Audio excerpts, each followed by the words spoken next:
Hello, everyone, and welcome to a special edition of the podcast, Raising Your Child on Purpose. Today, I've got not one, but two special guests with me. My older brother, Tonwa. Hi, good to be here. And my younger sister, Bomo. Hello, everyone. Nice to be here. Welcome to Parenting on Purpose, a podcast where we discuss parenting topics to help you raise your children intentionally, so that they find their unique purpose, place, and contribution to the world. My guests will be sharing childhood stories that have impacted their adult life to help us understand why parenting on purpose is so important. I will also answer your questions on how to raise children to be successful inside and outside the classroom. I'm your host, Abira Bolu. I've been a teacher for over 15 years, teaching children as young as 4 all the way to age 18. I believe that a successful life is a life lived on purpose for a purpose. So this is an exciting podcast episode, but for me, I hope you all enjoy it because it's the holiday season and we're recording this ahead of my annual webinar. This is the 4th webinar I'm doing called No More Sibling Rivalry. So I thought, who better to sit with me and talk about a sibling relationship, about sibling rivalry, sibling fights, sibling conflicts, sibling friendships, and everything sibling, but my own two siblings. So this is exciting. Tonwa, can you tell us how happy you are to be here? I thought I was going to have a harder question than that as the first question, but I'm happy to be part of this discussion. I think it's a very important topic. There are no two sets of sibling experiences that will ever be the same. I think and I hope that anyone watching this will be able to learn from what we're going to discuss. I'm looking forward to the webinar itself so I can also learn from other people's experiences. This is a journey where we're all still learning, so nobody knows it all. Hoping to have fun discussing with my fellow siblings here. So yeah. That's great. And Boma, anything you'd like to say before we kick it off? So I think Tawa has said it all. I'm ready to go straight into the talk. I just laughed because, sometimes this is what they say is stereotypical about the last ones, right? Like the older one has said it all, or me talking. Okay, so first thing is, do you remember the nicknames that we had? Let's share that with the listeners, our nicknames. Bomo, you can go first on this one. I'm struggling. I'm trying to remember. For me, I think it was Dad that gave me that nickname, Bunkety Bunk. But you know what? Yes, I actually liked it. I liked it a lot, but I think at some point I just decided to he should just stop calling. I don't actually know why. I think I was just trying to show that okay, I'm older now. But I actually liked it. It never made me feel bad when I heard it. I actually quite liked it. So yeah. That's a good point, actually, because we loved calling you Bunkety Bunk, but it makes a lot of sense. You did announce one day that we had to stop calling you that. And I actually thought it was because you didn't like it, but now you telling us that actually you liked it, but you wanted to feel older. I didn't actually know that. I didn't realize. I didn't know that either. I can barely remember that. I think Iberia and Bomo, you probably remind me of whatever I was called if I had anything. But Iberia, I remember a time my dad, I used to call you Frigate Destroyer. Oh God, yes. Frigate I used to be called number 1 Frigate Destroyer. That's what I call you, yeah. Yeah, and actually, I'll be honest with you, looking back, I don't know I can't remember what I made of it then, but I know that it didn't help how I started to feel about myself, but I'll come to that later, because initially it was like, number 1 Frigate Destroyer, number 1 Frigate Destroyer, but as I started feeling like in a certain way, which we'll get into later, I didn't like that name. So that's actually an interesting one that I didn't like. So the key things we'll be talking about today is actually how parents influence sibling relationships, making it better or sometimes making it worse without realizing. So the way we're going to look at it, Tonwa and Bomo, is we're going to follow like a chronological order. And I think that's a great way to look at it, suggested by Tonwa. So we'll start from our relationship when we were quite young, primary school. We'll go into our relationship in the secondary school era, and then we'll go into when we became sort of young adults, but still sort of single or uni, that kind of age, not quite independent then. And then we can go into the era where we were like adults, responsibilities and all that kind of stuff, because those are 4 distinct stages. So ready, let's start from the primary school era when we were, there's a 4-year gap between Tonwa and I, and there's a 2-year gap between Bomo and I. So what do you remember that really stands out for you, Tonwa, about this time? So during that time, I'd said this to mom and dad not too long after you were born, Ibia, like literally the next day. I was like, but I wanted a boy. I wanted a brother. So why that's relevant? Because I wasn't used to having a second person getting all the attention. I was getting the attention for 4 years. Everything was about me. And all of a sudden, a bear came along. I didn't understand at that age that, look, you obviously needed more care than I did. Mm-hmm. So that influenced the way I behaved towards you. It was mommy and daddy's wish that I set a good example, be the older brother, always look out for you. Left to me, I'd love for you to get into trouble so that I could just turn around and say, look, she did that, mommy, daddy, this is what happened whilst you were not around. This is exactly, I can break it down, minute by minute. But your safety was, of course, very important. I remember some accidents that have happened in the past. Not that I stood back and watched, but being the protector, that was imposed on me as a firstborn. So fast forward to when Bomo was eventually born, I was like, okay, so I didn't get a younger brother, but at least I have someone who is going to also steal the spotlight so that Iberia can feel what I was feeling. And Iberia, you're here on the call, so I'm sure at some point you might talk through that. But I was a bit, well, I won't say relieved, but I felt, okay, fine. Now you know what it's like. You're no longer the center of attention. But I think somehow Bomo and I were a bit closer for whatever reason. Yeah. We're a bit closer.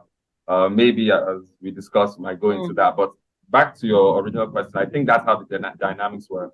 Mom and daddy more or less imposed that I play a protector role, also set a good example for you and for Bomo. And it's the way you've explained it. I hear so many parents talk about this, and they put the pressure without realizing on the first child to be a certain way. They forget that actually, like you described, the spotlight has been taken away from you. In a sense, you are feeling the pain or the loss of your parents' attention to an extent, not fully understanding why the attention has just gone to this new person that's come into the home. Then all of a sudden you are forced to look after this person, protect them, share your toys with them, give them everything, not get angry with them. And of course, because I'm 4 years younger, my developmental stage is much younger than yours. I remember vividly going up to your puzzles and just breaking them, because what else am I supposed to do with puzzles that you're fixing? There's nothing else but to break them. I don't know if you remember these examples, but yeah, for me, that was the way to engage with you. And you still were told to, come on now, why can't you, just be nice? Why can't you? Just a baby. And then you're right, Bomo came along. And I vividly remember my mom saying to me all the time, she's your baby sister. She's your baby. And I couldn't understand how she's a baby. I was 2. I was a baby. I had no understanding of why I had to be more gentle and understanding with her. Let me let Bomo come in. How did you see it from your point of view, being the youngest? Yeah, I mean, from my earliest memories, I don't really feel I was under a cover of, oh, my older ones are here. But somehow I was, because either the teachers knew or, some other friends knew, kind of thing, So I guess there was some cover. I don't remember Tonwa in primary school at all. Like, there's no memory. There's actually no memory of him being there. I'm remembering more what it was like in that house. That's how I'm seeing it. And one of the things I really remember there was Tonwa always playing all these games, very creative, writing comics, making drama, because obviously we didn't have anything else to do. TV shows ended at whatever time. So he'd make all these shows, and oh gosh, I remember so clearly how I didn't like it, even though I took on the role, but I kind of wished for a different role because he was the director and he was always the hero somewhere. Yeah. Of course, I'll be the hero. It goes without saying. Exactly. Bomo, you were always the damsel in distress on the top of the bunk bed trying to be saved. And of course, more like watching the play. I didn't know what the hell was going on. You didn't have any role per se. You were just like doing your thing. Nope. There. You exactly, but I was always the wicked witch or the You evil. played it so well. You played it very well. I couldn't play it better. Bomo would be, no offense to you, but you'd be terrible at it. You wouldn't be believable as, I took my role seriously in making sure she was trapped up there. But at the same time, a part of me thought, why can't I play a different role? And Tonwa, you've also said this. Let me just come back to Tonwa on that. You also said you remember, and I remember this clearly, you and Bomo being very close. Bomo, do you remember this? And I felt left out, if I'm honest with you. Do I? I think there were phases because we're closer in age. I think we spent more time together, and that meant that we got into more tussles, so to speak. I guess Tarpri, maybe I only used to see him on the holidays because for some reason he was just like holiday, and I don't know where he was again. Yeah, by So the time I in started that secondary school. Yeah. That's my point. So in the short space of time, you'll just like have all these amazing experiences and then Yeah. he's gone. So I think that's why it kind of maybe felt like we're closer. But yeah, I'll say it's because of that. Okay, I can say something on that. So I think, and you rightfully said, there were times, a lot of times you and Iberia were very close and having tussles every now and again. So by default, when I was around before secondary school, I was the person you turn to. That's what happened. I was the person you report to. That's before mom and daddy got back to work. Yeah, exactly. So I think over time, that's where maybe that closeness, started from. A good point. True. Yeah, I always felt that you took her side. I definitely thought you preferred her to me. And then you and I were more likely to get into arguments as well. That's me and Tonwa as well. Yeah, so I think I was thinking, she being younger than you. Yes. I had to stand in or defend her so that you don't take advantage. At least that was my mindset at the time. Who would speak for Bomo? That was my mindset. Yeah, it makes a lot of sense, but that's why with the whole number one frigate destroyer, coming back to that, I really felt like the black sheep. This is the problem, and the thing is, we didn't realize that then, but it's all these messages, and this is what I say to parents: it's not your intention. You are trying to protect the younger one. Of course, the older one, that's you now, Tonwa, trying to protect the younger one. I'm feeling like in the middle, like, hold on, who is looking out for me here? And then I have that nickname, number one frigate destroyer. And sometimes when children feel like, okay, I'm the one that they don't like, or I'm the bad one, you then do more naughty things to fit that role. Plus, I was always the wicked witch, but we get why. So your acting skills, Oscar winning. But I also remember you being like very intelligent. I think that I thought that was balanced out. Any other negative stuff you were I think what you're saying there is so important because we always feel like things should balance things out, but when it comes to humans, there's no, like, you can, like all these CEOs who are achieving everything and then one thing in their life, they just feel empty. So there's no, but you're right. But on reflection, I felt that was my area. Academics was my thing. And if I just keep nailing it, and I remember wanting to be more academic than Tonwa, definitely. I thought there was a competitive thing there as well. Yeah. It happens when you feel like, well, if, I'm not the good one or whatever, so I'm going to be the clever one. So I think I had that as well, and that sort of competitive thing. Yeah. What do you think about labeling? Do you feel like we were labeled? I definitely feel like I was labeled the clever one. Not that both of you are extremely clever, but I was definitely given that label of the clever one. Do you feel you had labels? For me personally, at least my mom and dad knew that art was my thing. I was always drawing. Yeah. I remember the time one of the teachers called and said, "Look, we need to enroll Tonwa in art classes because the way he's drawing with so much detail at this age." Yeah. So I knew that was when it came to art. Clearly, that was what they labeled me with, which I was happy with. Anytime guests came over, while they were having their discussions, mom and dad with them, I was busy drawing them. And by the time they're about to leave, they're paying me to get a picture from me, which was fine. You, Abir, on the other hand, like you said, I mean, you were acing academics like no other. I mean, you were first in class, literally pretty much the whole period, I think, more or less. So you're always within the first three, you know? So the unfortunate thing for me then was that whether mommy and daddy knew it or not, but I think it was more mommy that was doing it. She compared you to me. Yeah. And why I say it wasn't fair is because I already passed those stages. I was no longer in primary 1 or primary 2, primary 3, and she's now telling me that, oh, see what a berry is getting. She's like, yeah. For me, my mentality was, I'm not failing.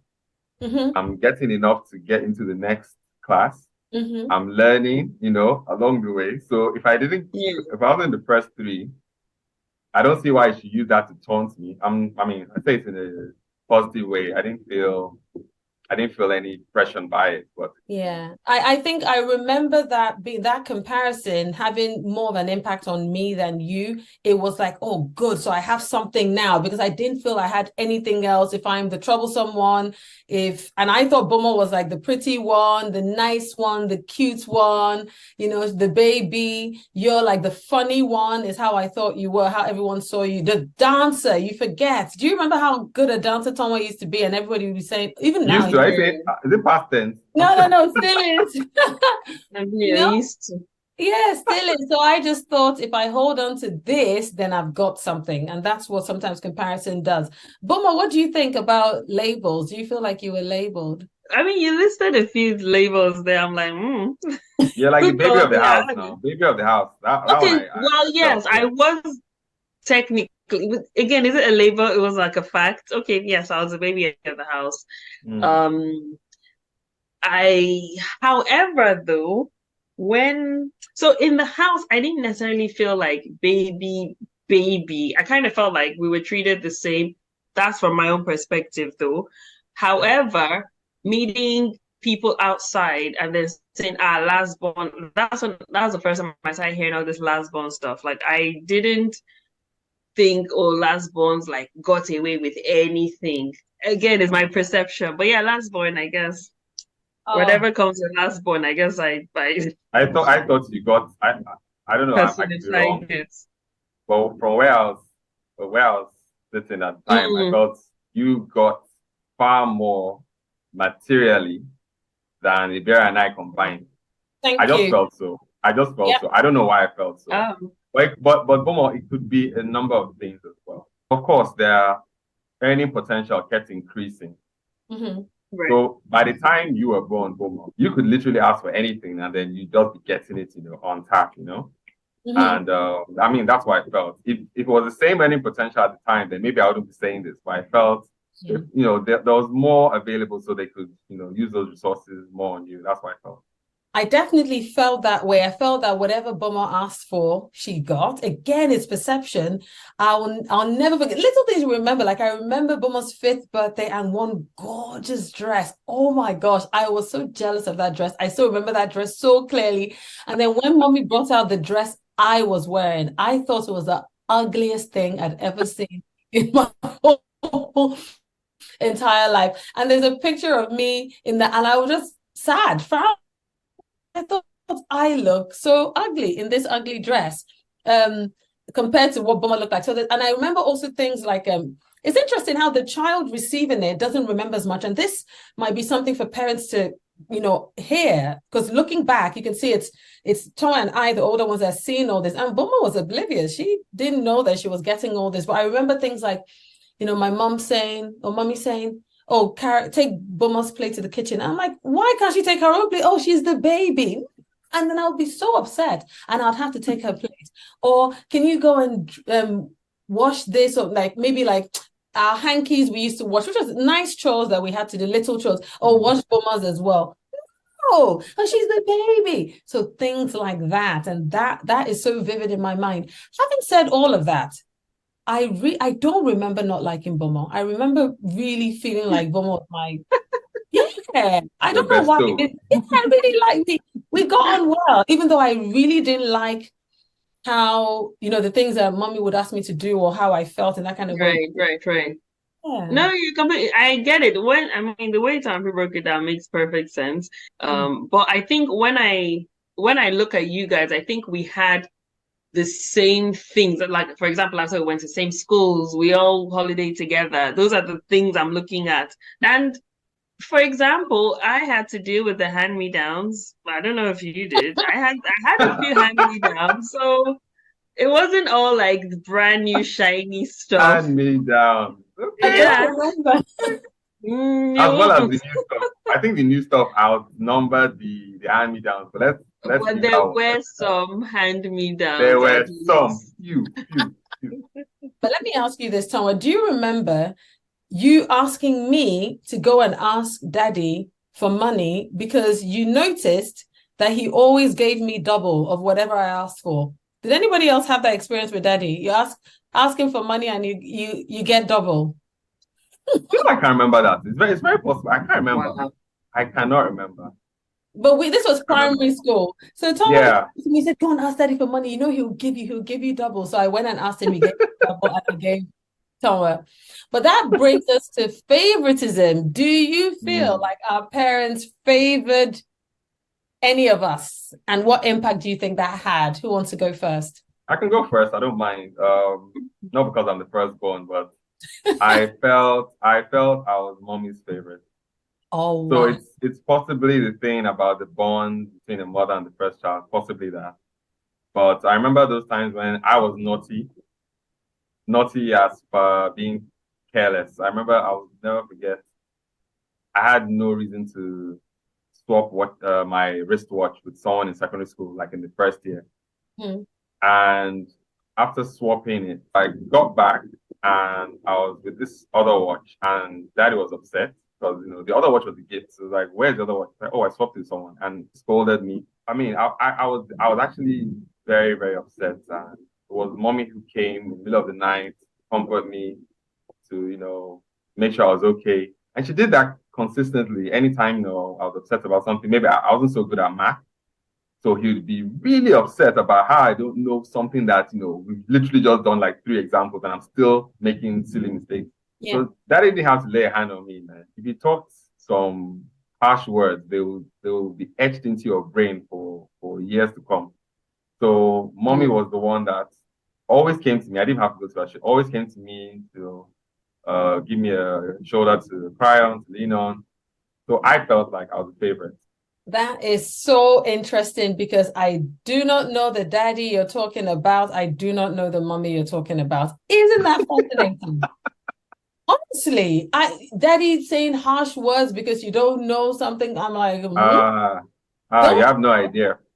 I literally have no idea. All I remember, and this is the interesting thing, when they say siblings have different parents, because I felt that with daddy, he would listen to me. He will always like sort of call me terms of endearment, my darling daughter, still calls me my darling daughter now.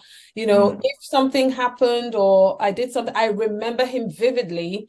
The one, he will always come to me, even if he's told me off for something, he would always be the one to come to me and say, did someone upset you? Was it me? Okay, I'm going to tell myself off. Different language, but different way. But he would always sort of make a joke about it. And I felt extremely comfortable with him. And with mommy, this is the first time I'm saying this, and I can't believe we're saying it on the podcast, but I actually used to say to my friends in primary school that my mom wasn't my mom. What? Yeah. Because I felt she was very harsh towards me. That was what I felt at the time.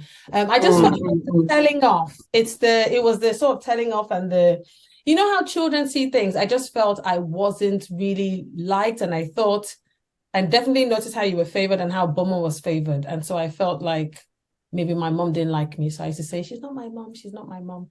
Of course, no one believed me. It's interesting you say this. So as you're talking, I now remembered one image, as in one scenario that happened growing up. And I'm reminding the audience here, I'm 4 years older than Nigeria. But there's a thing when your dad is talking to you and this fear sets in. Even the simplest of things, and let's even talk about math as, just math as an example. Even the simplest of things, that there's a point where your brain is not trying to reason anymore. It's more about the fear of what your dad is going to do next. He's going to maybe carry something and smack you or swing at you. And I remember it was a weekend, and maybe it was probably exam practice, and there was something which I didn't understand or I didn't know, and he kept asking. And then as a way to, I don't know if it was just taunt me or make a point, he called you a bear. Yeah. He then called you, you were playing or doing whatever, and he asked you the same thing he asked you. And you just gave him the answer like that. And I think he rewarded you, like maybe go take, I don't know, a bottle of Fanta in the fridge or something. Yeah. And he just looked at me like, this is like disappointment. Yeah. So those kind of things kind of stayed, right? So like I said, for a long time, I didn't feel close to him. Yeah. I knew he meant well and everything, but I thought clearly you were his favorite. Yeah. And I just gravitated to mom. Yeah. Throughout that primary school period. Even a bit of even secondary school, even though I was away from home, but yeah, I felt I was closer to mom. Parents listening, understand the impact of doing things like this. I know we don't mean it, but that example that Tonwa just gave is one that I can't even imagine doing now, but a lot of us do it, where we make that obvious comparison. And just wanted to reach out to the parents now listening. It's not about feeling guilty or judging yourselves, but we're here talking about the impact of some of these things. Bomo, what do you think about favoritism growing up? Was there any favoritism? First of all, I'm really sorry to hear this from both of you. These are just new revelations to me. And yeah, really sorry to hear all these things. So here we have, Ibiara, is daddy's favorite, and phrase. So me now, what am I supposed to do? No, but I guess I had a different relationship with both parents, but I remember as a kid wanting to be like, I would say mom was my best friend for a while. And I don't know, I think I actually made that conscious effort. Like I wanted to dress like her. I wanted to do all these things. I wouldn't, and of course, I mean, she would like respond, but I didn't see it like her coming out to me as per, I'm going to take you. I felt I was the one always going like, okay, I want to, rest on you. I want to dress up, or I mean, I would go to the, what's it called? Vanity, what do you call that? The table, makeup space. Yeah. And just try things. So I think that was really me doing that consciously, and then at some point, maybe when I got to secondary school, I think that's when mommy started traveling a lot. And I was like home with daddy more. Then I started building that. Again, I felt it was a conscious thing because up until that point, I didn't think I could have, and I felt I needed to have very constructive conversations with daddy. Whereas with mommy, you can just be, as you said, baby, whatever.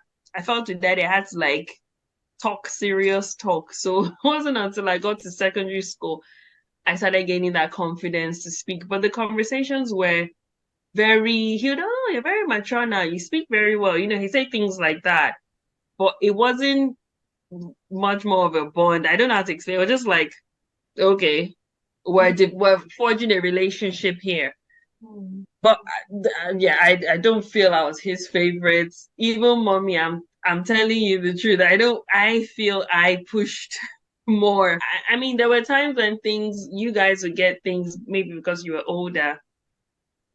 I could have easily felt like she favored Tarapri or Ibiarim, or when I hear, oh my God, this person went there. Just the mere fact that you guys had traveled to London way before I ever traveled to London. Do you get what I mean? There was a part of like, oh, so why can I go? I didn't understand financial constraints. Do you get it? It was just like, so you now gave birth to Tarapri there. Why? Why him? You're never going to let that go, are you? No, not really, actually.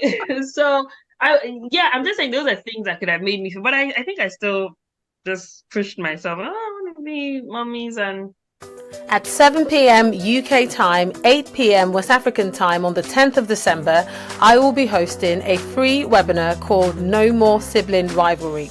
To register for this webinar, go to my website, raisingyourchildonpurpose.com/NMSR. This is the 4th webinar in my No More series.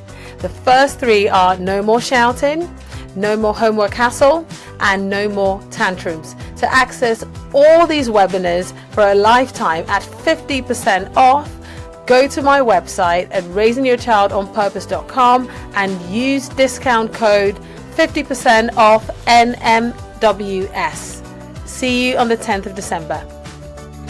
That's so interesting, because I definitely felt that it moved from Tonwa to Bomo, because Tonwa left, 4 years older than us, left and went to sort of not boarding school, but secondary school in a different part. So we can go into the secondary school phase. I think that was just quite an interesting phase, because we were all in different parts of the country, I guess.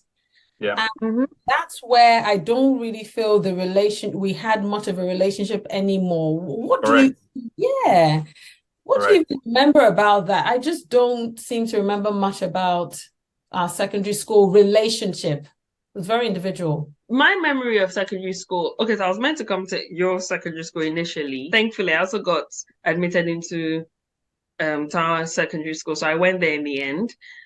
He wasn't there when I joined, so but everyone reminded you that I was there.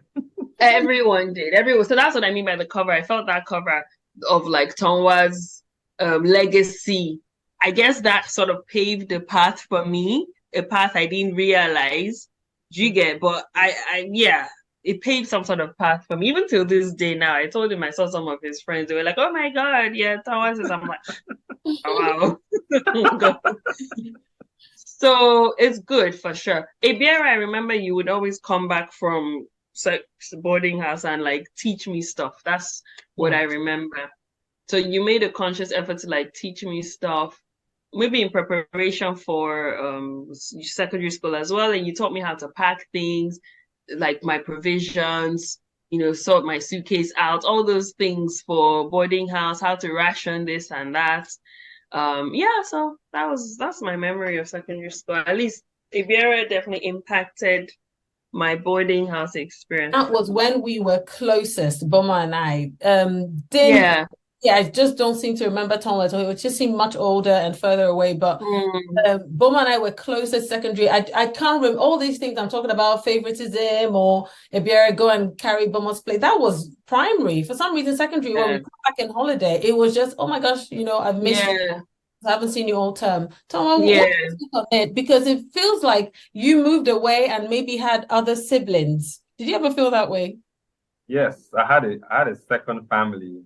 Where I was in Ibadan. So it wasn't easy at first. So I moved into a household where there was a complete family unit, my aunt, my uncle, and my cousins.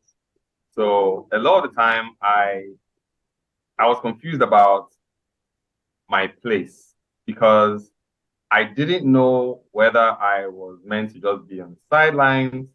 I'm there literally to just, have a roof over my head and then have somewhere I'm going to school from. But gradually, that was a process that it took a while getting used to. But thankfully, I wasn't treated differently. I was treated like part of the family, which really helped a great deal. So I wasn't left out of anything. If anything was being shared, I was part of that.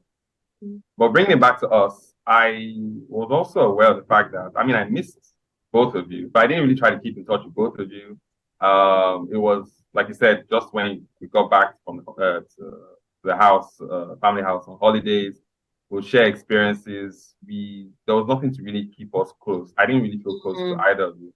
That's so important, because decisions, again, things happen, raising kids, right? And obviously sending you away to a different part of the country actually really affected the relationship. But some parents might be listening to this thinking, oh gosh, my child is away in this boarding school, and does that mean, I'm actually destroying the sibling relationship? Well, no, because once we were all done with secondary school and we all moved to the UK, we became very close again. I remember the relationship I had with you, Tonwa, when I moved. So you moved in, was it 96 or 97? 97. Yeah. And then 4 years later, I joined you. I had never had that relationship with Tonwa ever.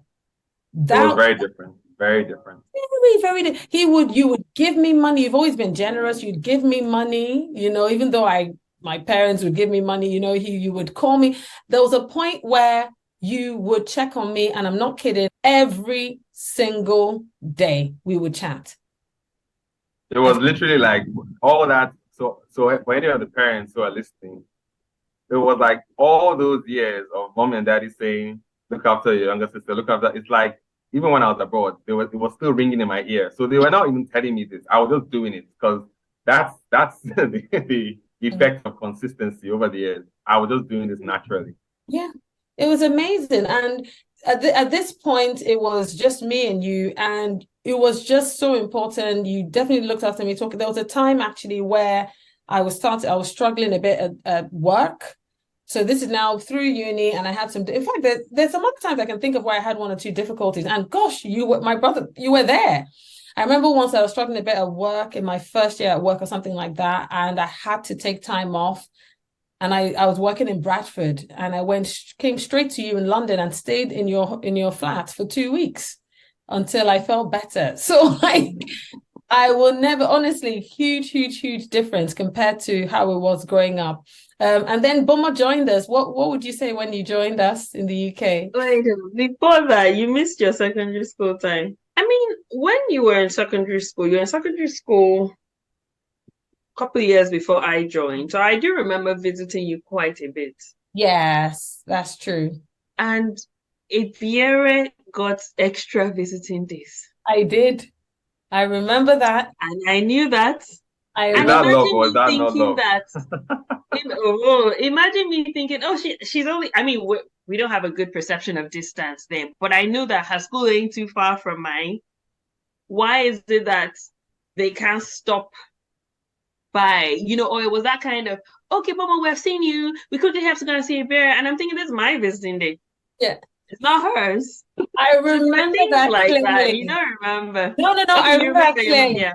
I'll tell you why. Because Mommy found out that I wasn't eating. She was very worried. I wasn't eating. I wasn't going to the dinner hall. I just wouldn't eat. So in a whole term, I wouldn't have any cooked food, because I wouldn't go to dinner hall. I was living on cereal and, soft drinks. And she was concerned. So she would come at some point. It was like almost every 2 weeks. She would visit. So because your visiting day, she'll come to me with cooked food, because then she will make sure that I'm eating something and to top up my provisions and to give me more money, because she was so concerned. And then because she knew I wasn't eating, and and so that was like, at least I was getting good food every 2 weeks. So that was actually the reason. So I remember that so clearly. She was very concerned I wasn't eating. She just felt if I don't give her stuff, this girl would wither away and not eat anything. So yeah. No, okay. So let's move on to when we all moved here. So when you moved to the UK, Beaumont, how did you find that relationship? I went to your uni, and so I had that cover again, which was good. I actually needed that at uni. I think that was the first place that I really appreciated. Although It's all coming out. What? It's not all coming out. The first week, this girl abandoned me. My very first week of uni. Speaking of cover, and first week, she jackpot to a holiday in Milan. With mommy! With mommy! She was coming. With mommy! She knew I was there. I saw her the week. You and mommy planned it. See now.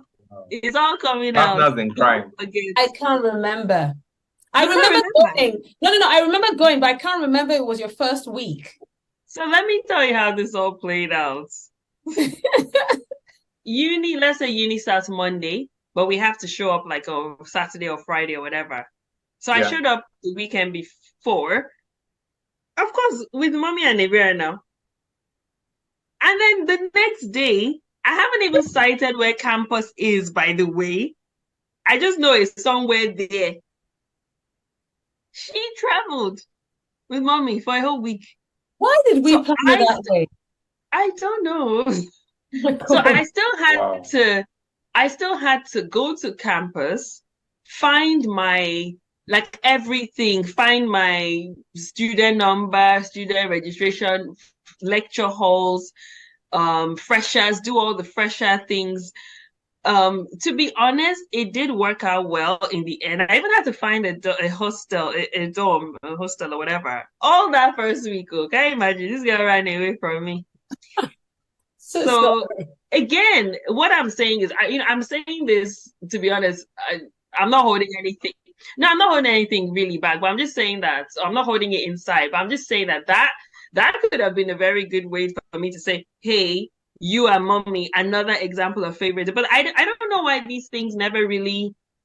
They never really got to me. I just kind of felt like, okay, well, she travel, whatever. I'll go when the time comes. Do you know what I mean? But yeah, you did leave me that that's your character now. Yeah. But you know, you make a really, really good point. I think it's worth pointing out to parents because it sounds to me as well that you had a good deposit of trust and love. Like you knew. So those things were not a big deal because you knew you would go. And this is kind of I say to parents that when they have that, the child has that good deposit of trust and love that the parent has put in them, they can do things with the other child and the other one will not feel bad. So the most important thing that also sticks is how you treat the child when they make a mistake. Because how I was responded to or reacted to when I made a mistake became stronger than those times. Those times did not balance out how I felt when I was being told off. And that's why I say to parents, it's so significant that you actually be very aware of how we react to the child because a lot of times it's the same child that gets told off the most. But let's move forward to what I would say was now a different time. And that was really when we became adults in our own right. So not young adults, and that relationship was still very positive. But when we became adults in our own right, you're now dealing with your responsibilities. Maybe you have your own family, you're trying to buy a house or all those adulting things.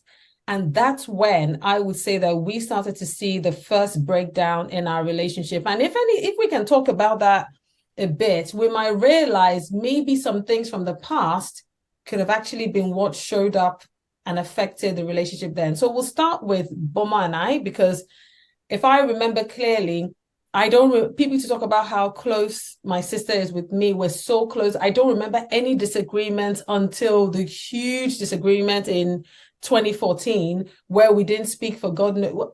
I think we didn't speak for maybe 2 years or more, and it continued to affect our relationship for a few years after that. We had never had that before. So, Tonwa, I don't know if you knew anything about that, but what was your perspective just watching your sisters not getting on? Bomo, what do you think happened? And then I can also share what I think happened. Tonwa, do you want to go first? Yeah, sure. I remember the chaos in 2014. The difficult thing for me was I had heard both sides of the story, but parents being parents, and this mommy in particular, she would explain what happened in such a way that you're almost tempted to take sides. Yeah. And that's something I subconsciously didn't want to be, seen to be doing. I just always want to try and see things as objectively as possible. First and foremost, I was never there when things transpired between both of you. So if I was there, maybe then I'd have a more informed, opinion. But everything was, in fact, the first time I was hearing of anything was from mommy. Yeah. And I can't remember now. I think at some point I tried to hear both your sides of the story. But you know how it is. The first is like when you get a headline about some crazy thing that some celebrity has done. The first thing you're thinking about, you're analyzing that headline. You're not really worried about the source. It might not even be true, but it's like you think, well, there's no smoke without fire. So the first thing I heard was from mom, and the instinct is to want to take sides. Mm-hmm. Or it's based on how mommy has perceived one of you in the past. So you're just thinking, okay, this is just another episode of whatever. Mm-hmm. But I was quickly looking at how can both of you reconcile. And like I said, I mean, it took a while. And I mean, it was very upsetting. Mhm. And I can distinctly remember it was more like I would get in touch with you, Ibera. I'd get in touch with Bomo. I think I'm also at 40. I don't remember a time when I tried to say, let's even do what we're doing now. I mean, technology was there. We could have had a three-way call, even if it's just to talk and let everyone vent. I don't remember taking the mantle and saying, no, let's do this. I think I just kind of hope that you guys resolve issues. Yeah. Our mom and dad, they're still alive by God's grace. And I was thinking, well, daddy's still there. Daddy, older, wisdom and everything, let him intervene. I think I just kind of was worried about, let me, focus on my own thing, and hopefully between daddy and mommy, one of them will sort you guys out. That was my hope. Yeah. Yeah. I think for me, it was definitely similar to what you're saying. It was a very surprising situation, but I felt what frustrated me so much was that I felt that Boma and I had enough to reconcile. Maybe in my relationship with Boma, I've really taken on that older sister role. And how much have I really listened to her? Because before I just thought, yeah, we like the same things, yeah, we get on. And it was only in that argument I started to think, well, hold on, do we actually are we really close, or am I just sort of, in a sense, assuming that, yeah, this is how we are? And maybe she had been feeling, because some of the things that were said, it almost felt like she had been feeling like maybe I'm not listened to or something. And I'd never thought that. So it kind of exposed that maybe some of what I thought the relationship, in my opinion, wasn't what I thought it was. And the second thing, just like you said, I really felt that it wasn't an argument between Boma and I anymore. My mom took over. So again, this was the thing that made me feel like, and when you think about the background of my feeling of favoritism and all of that, it's like she literally just stepped in and would basically defend Boma and, attack me in a sense with the argument as if it was her argument. And I felt that really, really prolonged the fight between you and I, Boma. Boma, I don't know what your take on all of this. To be honest, it's something I don't want to talk about. So I've heard everything. I don't want to talk. That's true. That's true. It was difficult, but we've definitely moved on and grown from that. And I think for me, that really highlighted the influence that parents can have and how it's a tricky thing, though, because it's your children. And we do this even when they're toddlers. We're saying, oh, this one, leave that child alone. And then the child starts feeling like, what about me? Because we're both your children. So I think it's just something for parents to be really, really aware of.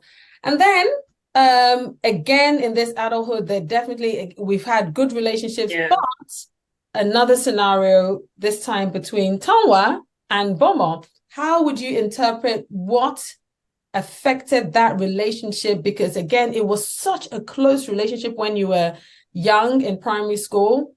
And then there was this big blow up recently that took some time. Again, we're all in good places now. Everyone listening, we're all in good places, and that's why we can do this. But what do you think parents can learn from that situation that the both of you had? Okay, thanks. So I'd say that what happened between Bomo and I, on my part, I had some expectations that, looking back now, were not realistic. It wasn't actually fair on my part to expect certain things of her. But at the time, that wasn't my thinking. I think I was in a place where I felt, Boma is an adult, so I'm expecting her to know or do certain things. It's not, I mean, in my workplace, there are examples like that where you feel someone should or should not do certain things, but it doesn't hurt to just outrightly say so, as in say something, as opposed to just be quiet and rude and think, this person, start thinking that it's almost intentional. The person is behaving a certain way to spite you, so something that could easily have been avoided quickly spiraled out of control. And by the time Bomo spoke up after I now started voicing things, of course, by that time it was too late. I was now not even having, I was not giving the listening ear again, which is not Bomo's fault. After that, I felt, you know what? Let's just go our separate ways. Hopefully, time will heal things. But it's I'm really happy that mommy and daddy got involved the way they did. And by the time they got involved, I didn't see any situation where they were taking sides with anybody. What was more important to them was let's keep this family as one. Mm. So I remember when eventually, and I think daddy orchestrated this. I think first it started with like a Zoom call or something like that, and then eventually a meeting at the family house, and that really helped. Believe it or not, I mean, there were flares in the air. It was literally fireworks, and I think it was important that everyone there got something off their chest that day, because right after that, I think everyone kind of just felt like, okay, I feel some relief now, and just thought, okay, what's important now? Let's live this life, and good memories henceforth. And since then, I mean, it takes time getting back to exactly where you were before, but I'm in a better place with Boma now. I do recall telling you, Boma, that if you want to reach out to me, feel free at any time. I have no plans to refer to anything in the past. If I ever do, Boma, feel free to just call me out on it. I'm not going to drag the past on anything that's happened. So let's move on. Any way I can help as a big brother, if you want to tell me something or ask something. I'm really happy that mom and daddy took the step they did. Today, we're having this call. I'm happy that, at least this is a testament to the fact that, I mean, no one can force anybody to be on this call. And I'm happy that as difficult as those situations were, we can look back and say, today we're having this call and hopefully making a difference for the people watching. But I'm happy that we're all talking.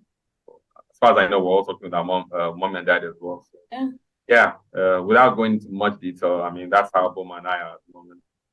That's amazing to hear. Boma, would you like to add anything about the situation that happened with you and Tamwa and what you learned from it? Honestly, Tampri, I said it all. Wait, you know what, Ibe?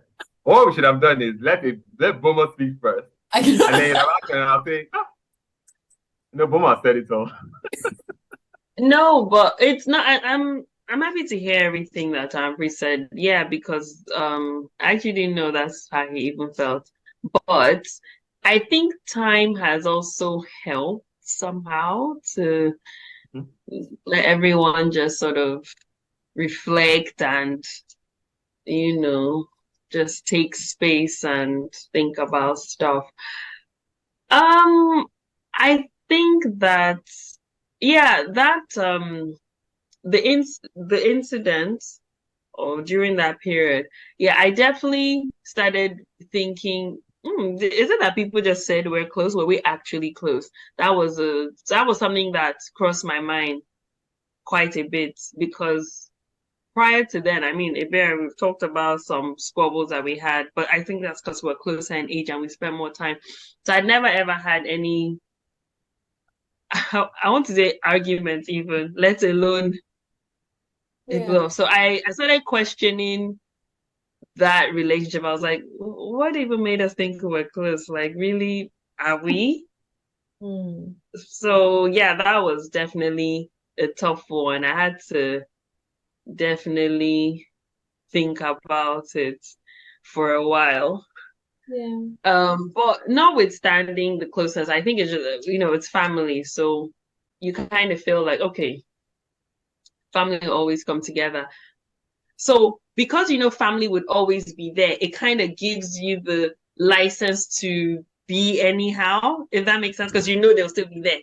But at the same time, that saying, this is your family, and we will always come back together, it also helps you to start to build a relationship. So it's difficult, because sometimes I feel like maybe we treat friends better than we treat our family. And that's my point, because you kind of know that your family will always be there. Taking them for granted.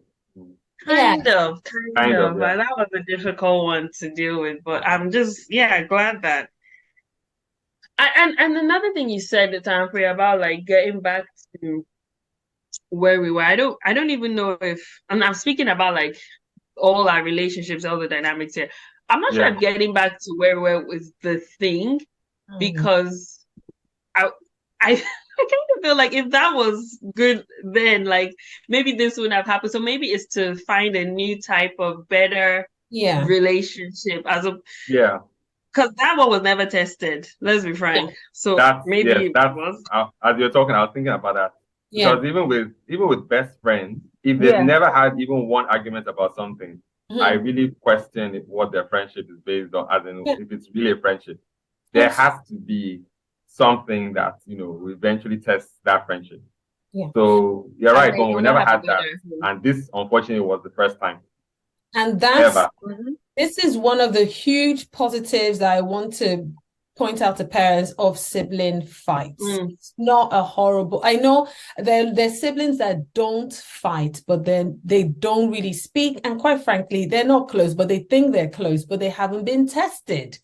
So that's why, actually, when we say that, we're taking family for granted or siblings for granted, I actually think what's happening more is that we feel safer and more relaxed to just say how we really feel. So yes, you might have a blow up, but the key thing is, the key thing is how do you then come back together and resolve the conflict? What we've learned, the things that happened has been so important, has been so huge that actually, if you think about it, things have been a lot better since the whole thing happened. I'd say my relationship with you, Bomo, now is so much stronger and is more meaningful. We kind of have set better boundaries now. Yeah. Same thing after what happened with you and Toma, you would have set better boundaries and you build up much better. So sibling conflict is not the issue. It's conflict resolution that is way more important for parents to realize this. And I also like how we talked about, in 2014, the way I feel my mom stepped in made situations worse.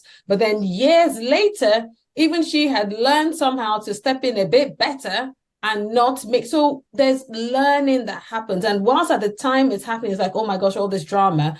But the key thing is we are learning to resolve things and come back stronger. I mean, and that's what I just really wanted to say about it. But have we got any final words of advice or anything for the people listening? This has been so helpful. I've learned a lot. I think we'll go first. Oh, really? Yes. Because they're the last one. We don't always want you to not to enjoy the privilege of going first.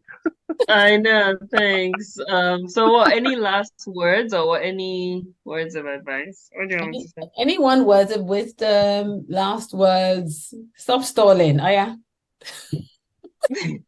It's what we wait and say, yeah, exactly what Thomas said. Exactly. No, I think that it's terrible. Well, we all have different personalities. I just feel we didn't really even touch on our personality. I think we just kept going about the dynamics. I think our personalities matter a lot, as well as the positions that we find ourselves in, in the sibling ladder, whatever it is. I mean, imagine if, I don't know, I had my personality with like Iberia's position, or Iberia's personality with Tampri's position. So there are a lot of factors come into play. But I think as parents, I'm not one yet, but they're just doing the best that they can.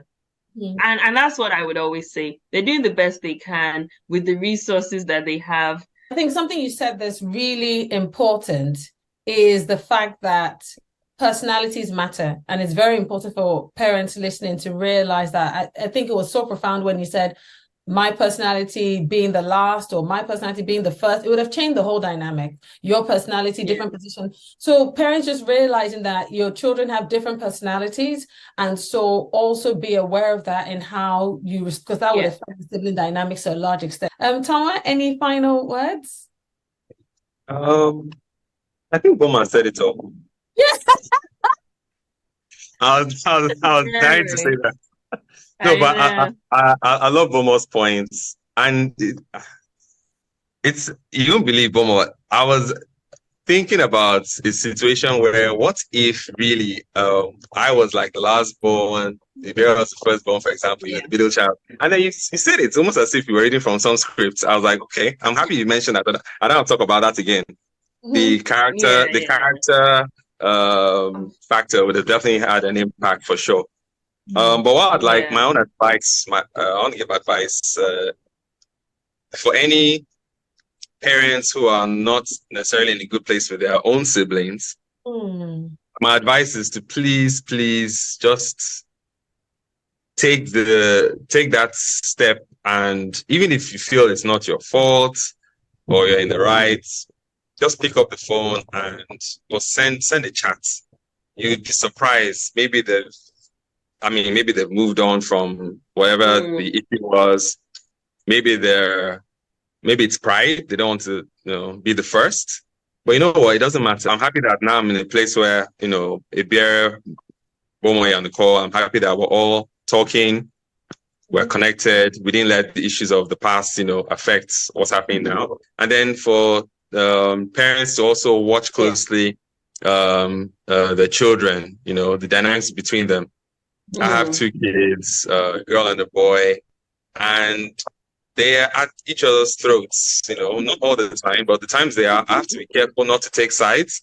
So I think so far there's a bit of a balance, and they both know that I'm not favoring one over the other. So if the younger one does something that's wrong, I let the younger one know, and vice versa. So even if deep down you may have a favorite, we're only human, but guess what? They shouldn't ever see it, because guess what?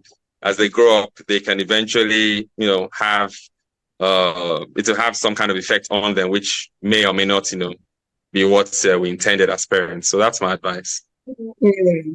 Oh, wow. This has been awesome. This is the first of many. So thank you so much, Tonwa and Bomo, for joining me on Raising Your Child on Purpose podcast. This is going to be the No More Sibling Rivalry episode. I can't wait for you all to listen to it. The final thing I just want to ask you to do is please tell us your Instagram handles so that people can find you if they want to know more about the both of you. Okay, Bomo, you can go first. Okay. Wow. Thanks. I'm not used to this. I'm going first. Okay. My handle is Best of Bomo. I'm sure you could drop it in the. I will. Yeah, in the chat somewhere. So Best of Bomo. Yeah. And mine is D Crazy Nigerian. So letter D and then Crazy Nigerian, one word. Lovely. See you all soon. Bye. Thank you for listening to Parenting on Purpose podcast today. Remember to subscribe, leave a rating, and share with a parent who cares. You can follow me on Instagram at abiara.broly, where I post tips and videos regularly to help you on your parenting journey. Let's do this together for our kids.